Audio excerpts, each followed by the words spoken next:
కాంగ్రెస్ పార్టీని సంస్థాగతంగా బలోపేతం చేసే దిశగా డీసీసీ అధ్యక్షుల నియామక ప్రక్రియ పూర్తి చేసే దిశగా సంఘటన్ సృజన్ అభియాన్ కార్యక్రమం దేవరకద్ర, కౌకుంట్ల, చిన్న చింతకుంట మండలాల సమన్వయ కమిటీ సమావేశ కార్యక్రమానికి ముఖ్య అతిథులుగా ఏఐసీసీ అబ్జర్వర్లు Karnataka MLC Narayanaswamy, fisheries corporation chairman Mettu Sai, TPCC అబ్జర్వర్లు ఉజ్మా షాకీర్ తదితరులు పాల్గొన్నారు.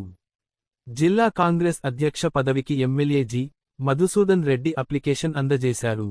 ఈ సందర్భంగా ఎమ్మెల్యే జేమార్ని ఏకగ్రీవంగా ముక్తకంఠంతో మద్దతు తెలిపిన నాయకులు, కార్యకర్తలు.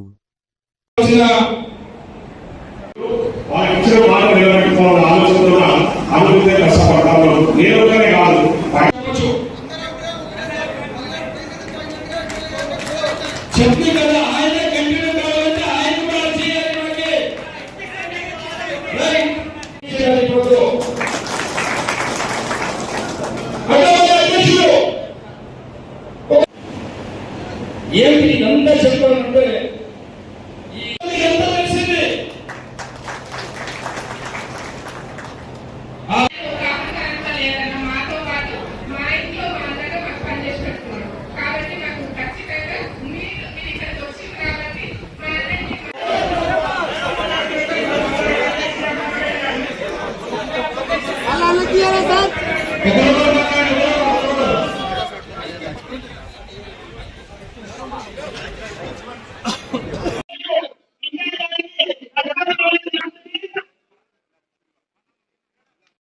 ఏఐసిసి గొప్ప నిర్ణయం తీసుకుని భారతదేశ వ్యాప్తంగా కాంగ్రెస్ పార్టీ అంటేనే అన్ని బడుగు బలైన వర్గాలకు అండగా ఉండే పార్టీ కాంగ్రెస్ పార్టీ. అన్ని వర్గాలకు సమాన అవకాశాలు కల్పించే పార్టీ కాంగ్రెస్ పార్టీ అనడంలో ఎలాంటి అతిశయోక్తి లేదు. ఈరోజు డిసిసి నియామకానికి సంబంధించిన విషయంలో కూడా ఆ పారదర్శకత పాటించాలనే ఆలోచనతోనే గొప్ప నిర్ణయం తీసుకొని ఈరోజు భారతదేశ వ్యాప్తంగా అన్ని రాష్ట్రాలలో ఈరోజు ఈ డిసిసి నియామకానికి సంబంధించి ఒక ప్రక్రియను ఇంట్రడ్యూస్ చేసి దాన్ని కొనసాగిస్తా ఉన్నారు. దాంట్లో భాగంగానే ఈరోజు మన మహబూబ్నగర్ జిల్లాకు కర్ణాటక రాష్ట్రానికి సంబంధించిన ఎమ్మెల్సీ గారు పెద్దలు నారాయణ స్వామి గారిని మహబూబ్నగర్ జిల్లాకు అబ్జర్వర్ గా వేయడం జరిగింది. వారితో పాటు రాష్ట్ర ఫిషరీ చైర్మన్ మెట్టు సాయి కుమార్ గారు కానివ్వండి, ఉమా షకీర్ గారు కానివ్వండి, వారు 12వ తారీఖు నుంచి ఈ జిల్లాలో పర్యటిస్తూ ఈ జిల్లా మరియు నారాయణపేట జిల్లాలో పర్యటిస్తూ అందరినీ కలుసు అందరి అభిప్రాయాలు తీసుకొని ఏకాభిప్రాయం సాధించి ఆ అభిప్రాయాన్ని ఏఐసీకి పంపించి అధ్యక్ష నియామకం ప్రక్రియను వాళ్ళు విజయవంతం చేయాలని చెప్పేసి ప్రయత్నం చేస్తా ఉన్నారు. దాంట్లో భాగంగా ఈ రోజు దేవరకద్ర నియోజకవర్గంలో ఏ బ్లాక్ సంబంధించిన ఇక్కడ మీటింగ్ కండక్ట్ చేస్తాము. బి బ్లాక్ సంబంధించిన మీటింగ్ కూడా మధ్యాహ్నం 3 గంటలకు అడ్డాకుల దగ్గర నిర్వహిస్తాము.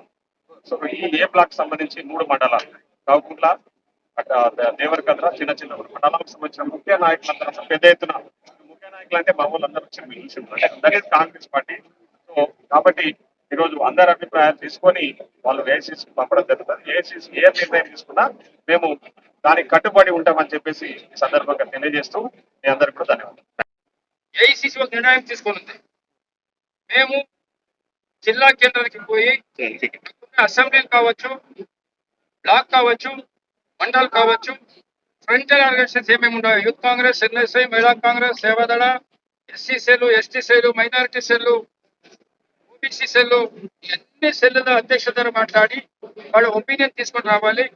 ఎవరు మంచి వాళ్ళు, ఎవరు స్ట్రాంగ్ గా పనిచేస్తారు, రేపు వాళ్ళు జిల్లా అధ్యక్షుడిగా చేస్తే వాళ్ళు జిల్లాలో అందరినీ అన్ని సెక్షన్ అన్ని వర్గాల్ని జట్లా తీసుకుని పోయి మన పార్టీని స్ట్రాంగ్ గా కట్టారో అట్లా వాళ్ళని సెలెక్ట్ చేసేదానికి కార్యకర్తలతో అవకాశం ఇచ్చాను. దానికోసమే నేను వచ్చి అన్ని కార్యకర్తలు మాట్లాడినాను. మాట్లాడే వాళ్ళ అభిప్రాయం కూడా లోపల తీసుకుంటాను. నేను ఇది ఇనానిమస్ గా అన్ని జనాలు వచ్చిన కూడా ఇనానిమస్ గా మేము ఒపీనియన్ ఇచ్చేలేదు. మేమందరూ కూడా ఆయన ఒకటే జిఎంఆర్ఏ కంటిన్యూ కావాలని అందరూ కూడా చెప్పినారు. దాని గురించి అదే రిపోర్ట్ నేను కూడా ఢిల్లీకి రాస్తాను. నేను దానికోసంగానే ఇప్పుడు మన కార్యకర్తలకి ఒక అవకాశం దొరికింది. ప్రజాప్రభుత్వ వ్యవస్థలో యాపదు కూడా ಯಾವ పార్టీలో కూడా ఈ సిస్టమ్ లేదు. మన కాంగ్రెస్ పార్టీ అవకాశం ఇచ్చింది. కార్యకర్తలు నేరుగా జిల్లా అధ్యక్షుడిని సెలెక్ట్ చేసుకోవచ్చు అవకాశం కార్యకర్తలకు వచ్చింది. దానికోసమే మన మల్లికార్జున ఖర్గే గారు, రాహుల్ గాంధీ గారు, కేసీ వేణుగోపాల్ గారికి నేను నమస్కారం చెప్తాను. నేను ఇంత ఒక అవకాశం ఇచ్చేట దానికి